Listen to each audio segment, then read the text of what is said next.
Hello दोस्तों, राधे राधे, जय श्री कृष्णा। दोस्तों, आज हम आप लोगों के लिए एक मुंडन गीत लेकर आए हैं जो बड़ा ही मज़ेदार है। आप लोग वीडियो को बीच में मत रोकिएगा, पूरा वॉच करके और कमेंट करके बताइएगा कि यह गीत आपको कैसी लगी।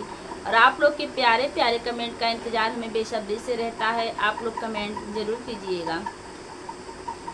अपनी बहिनी के हो, अपनी बहिनी के लेता बुलाई पिया, मुंडन कराई पिया ना।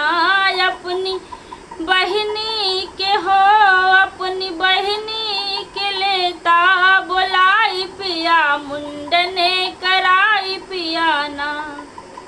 बाटे बड़ी महंगाई बहिन दिहा समझाई, बाटे बड़ी महंगाई बहिन दिहा समझाई। नेंग के आशा हो, नेंग के आशा मन में न लाए पिया, दिहा समझाई पिया ना। नेंग के आशा हो, नेंग के आशा मन में न लाए पिया, दिहा समझाई पिया ना।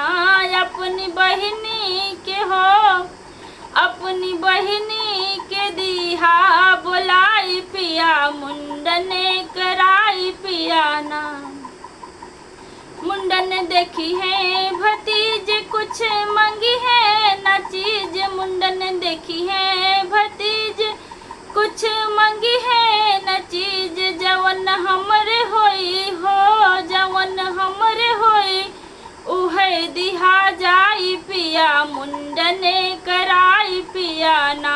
जवन हमरे होई हो, जवन हमरे होई उहे दिहा जाई पिया, मुंडन कराई पिया ना।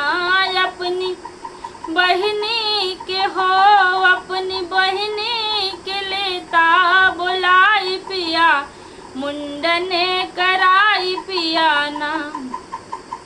ढेर रुपया लेके आई है खुद सामान वो खरीदी है, ढेर रुपया लेके आई है खुद सामान वो खरीदी है। जाके ससुरे में हो, जाके ससुरे में जैदी है दिखाई पिया, मुंडन कराई पिया ना। जाके ससुरे में हो, जाके ससुरे में दी है दिखाई पिया, मुंडन कराई पिया ना। अपनी बहिनी के हो, अपनी बहिनी के लेता बुलाई पिया, मुंडन